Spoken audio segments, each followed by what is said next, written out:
Histoire 1.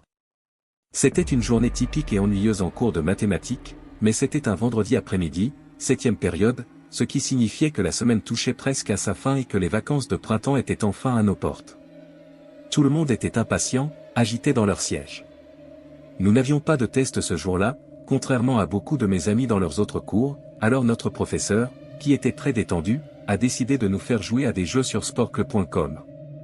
Nous étions en train de faire un quiz sur les logos de marque, et je me souviens exactement du moment où tout a basculé. Juste après que mon ami ait répondu « Adidas » à une question, la voix du proviseur a retenti dans le haut-parleur.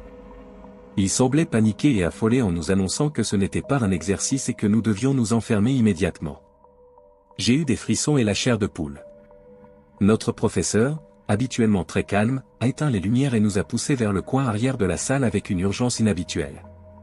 Nous nous sommes assis en silence pendant environ 2 minutes, puis le bourdonnement habituel provenant d'un panneau à l'arrière de la salle s'est arrêté, ce qui indiquait que l'école avait coupé toute l'alimentation électrique. Nous avons réalisé que la situation était très grave. Le silence dans la salle était presque palpable. Quelques minutes plus tard, nous avons entendu des cris, des hurlements qui venaient du couloir. Ils étaient stridents, effrayants. 2 filles dans la classe ont commencé à pleurer, ce qui nous a rendus encore plus terrifiés. À mesure que les cris se rapprochaient, nous pouvions entendre l'homme frapper violemment sur les casiers en criant « Je vais tous vous tuer ». À ce moment-là, j'ai vraiment commencé à craindre pour ma vie. Notre professeur nous a fait signe de nous taire, et nous nous sommes tous regardés, voyant la terreur sur les visages de nos camarades. Les coups ont alors résonné contre la porte de notre classe, et l'une des filles en pleurs a crié « Non ». Les coups sur la porte se sont intensifiés tandis que l'homme hurlait « Ouvrez ». 2 filles pleuraient bruyamment maintenant, leurs sanglots étouffés ajoutant à l'angoisse de la situation. Cela a semblé durer une éternité, mais finalement, l'homme a continué à descendre le couloir, ses cris résonnant jusqu'à ce que nous ne l'entendions plus. 10 minutes plus tard, bien que cela ait semblé une éternité, le proviseur a repris la parole pour expliquer la situation. Il a expliqué qu'une personne apparemment instable mentalement était entrée dans le bâtiment et avait agressé la femme à la réception, la faisant fuir en criant. Le personnel n'était pas sûr si l'homme était armé ou non. Le personnel avait fouillé tous les couloirs et salles de classe sans le trouver, alors le proviseur a demandé aux enseignants de reprendre les cours, mais de garder toutes les portes fermées et de ne laisser sortir aucun élève pour quelque raison que ce soit. La partie la plus inquiétante est qu'un concierge a trouvé l'homme dormant dans un placard de stockage à l'arrière de l'école. Selon des rumeurs qui se sont rapidement répandues parmi les élèves, il avait un revolver Magnum .44 dans sa poche. Le concierge a dû faire quelque chose pour le réveiller car, lorsque la police est arrivée, l'homme avait disparu. À ce jour, notre classe ne sait pas si cet homme a jamais été retrouvé. Mais j'aime à penser qu'il reçoit l'aide dont il a besoin maintenant, bien que l'image de cet homme frappant la porte de notre classe et hurlant des menaces continue de hanter mes cauchemars. Histoire 2. Mon école avait 2 périodes de déjeuner, la première pour tous les élèves de 6e et certains élèves de 7e, et la seconde pour le reste des élèves de 7e et tous les élèves de 8e. Le confinement a eu lieu début octobre. C'était une journée nuageuse et pluvieuse. Pendant la première période de déjeuner, j'ai entendu 4 fortes détonations. Au début, j'ai cru que c'était du tonnerre, mais toute la cafétéria s'est mise à crier. Je pensais qu'il réagissait de manière excessive jusqu'à ce que la sécurité du campus intervienne et commence à crier à tout le monde d'aller dans la salle polyvalente. Les étudiants qui faisaient la queue pour acheter leur déjeuner ont dû jeter leur nourriture et entrer également. Quelques amis et moi sommes allés dans la salle avec un grand groupe d'autres étudiants. Tout le monde était curieux de savoir ce qui se passait. La salle polyvalente était immense et le mur du fond était en verre transparent. Lorsque nous sommes rentrés, la sécurité du campus couvrait les vitres avec des rideaux et il y avait des adultes à chaque sortie. Mon ami Eric était aussi curieux que nous tous, alors il a demandé à l'un des adultes ce qui se passait. À son retour, il nous a dit « Vous connaissez ces maisons juste en face de l'école ?» J'ai répondu « Oui. » Il y a un homme mentalement instable qui s'est enfermé devant une de ces maisons. Il menace de se suicider et de tuer les flics s'il est expulsé. Il se promenait en surveillant les enfants d'une manière étrange. Eric nous a également dit que l'homme était un délinquant sexuel enregistré, ce qui n'a fait qu'empirer les choses. Nous sommes restés coincés dans la salle polyvalente pendant 1 heure entière, occupant 2 périodes. Une fois que tout a été réglé, nous avons été reconduits dans nos chambres une par une. J'ai découvert plus tard que l'homme vivait à côté de mon amie Brandy. Elle m'a parlé de l'Halloween précédent, lorsqu'elle a vu le même homme à la fenêtre, se coupant le bras et écrivant avec du sang « Ne viens pas ici ou je te tue » sur la vitre. Bien sûr, comme c'était Halloween, les gens, y compris Brandy, pensaient que c'était juste une décoration de Noël, mais après cet horrible incident, nous avons appris que l'homme était vraiment perturbé. Cette nuit-là, après toute cette panique, j'ai fait des cauchemars. Dans mon rêve, j'étais à nouveau dans la salle polyvalente, mais cette fois, l'homme a réussi à entrer. Il nous regardait avec un regard vide, portant un couteau ensanglanté. Ses yeux étaient sombres, vides, comme s'il regardait directement nos âmes. Chacun de ses mouvements était lent mais calculé, comme s'il goûtait la peur dans nos yeux. Il a commencé à nous appeler un par un, et chaque fois qu'il appelait, quelqu'un disparaissait. Je me suis réveillé avec des sueurs froides, le cœur battant. Le lendemain matin, à l'école, c'était un silence tendu parmi tout le monde. Personne ne voulait parler de ce qui s'était passé, mais c'était comme si nous espérions tous que quelque chose comme ça pourrait se reproduire. Les semaines suivantes furent difficiles. Chaque fois que quelqu'un frappait à la porte de la chambre ou qu'un bruit inattendu se produisait, tout le monde était surpris.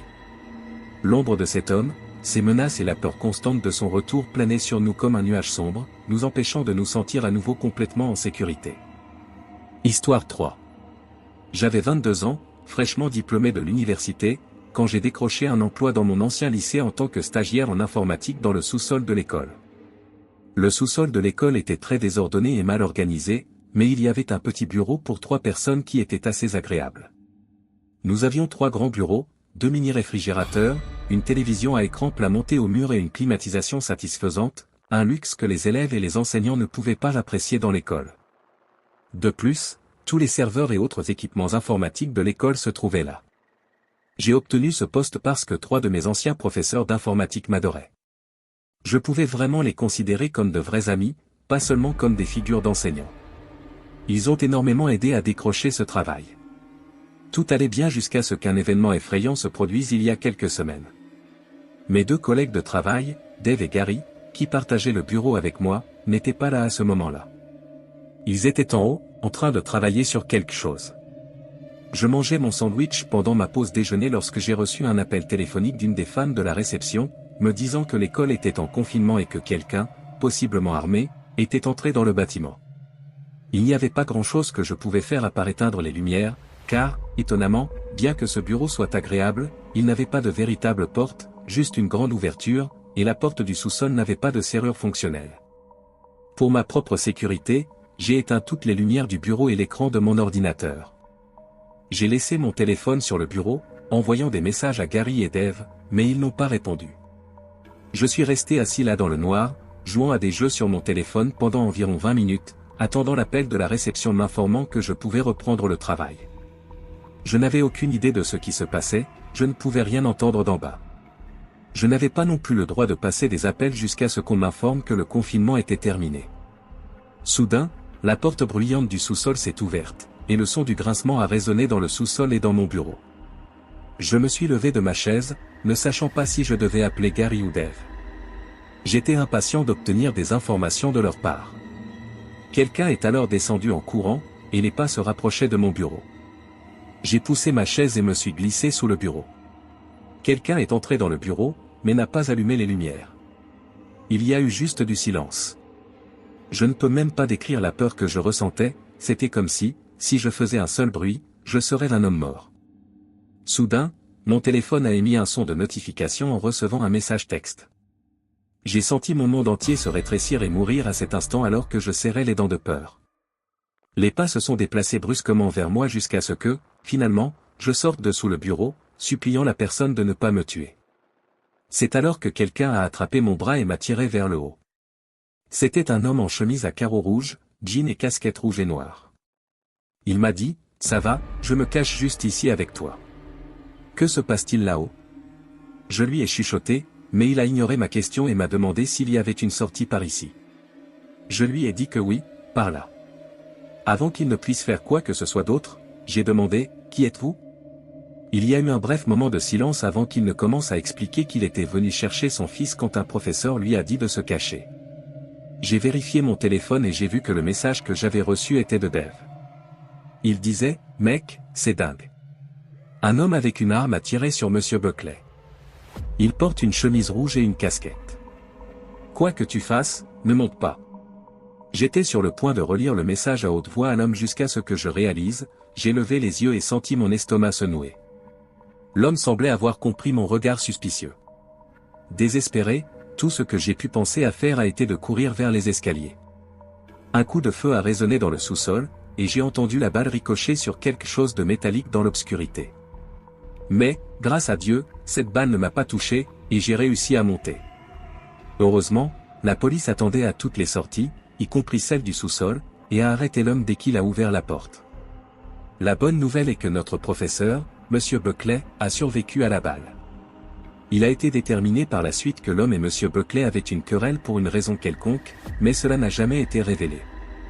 Tout ce que nous savons, c'est que M. Buckley n'aurait rien pu faire qui justifie ce genre de réaction. Et je sais que le son de ce coup de feu résonnera pour toujours dans mon esprit. Les jours qui ont suivi ont été difficiles. Retourner travailler au sous-sol était insupportable, chaque bruit semblait être un présage de danger imminent. Chaque nuit, je revivais le moment où j'avais vu l'éclat froid dans les yeux de cet homme. Les couloirs de l'école semblaient plus sombres et lugubres, comme s'ils étaient imprégnés de la terreur de ce jour-là. Et bien que l'agresseur ait été capturé, la sensation de vulnérabilité ne m'a jamais quitté. L'école, un endroit où je me sentais autrefois en sécurité et heureux, s'était transformé en un labyrinthe de peur et d'incertitude.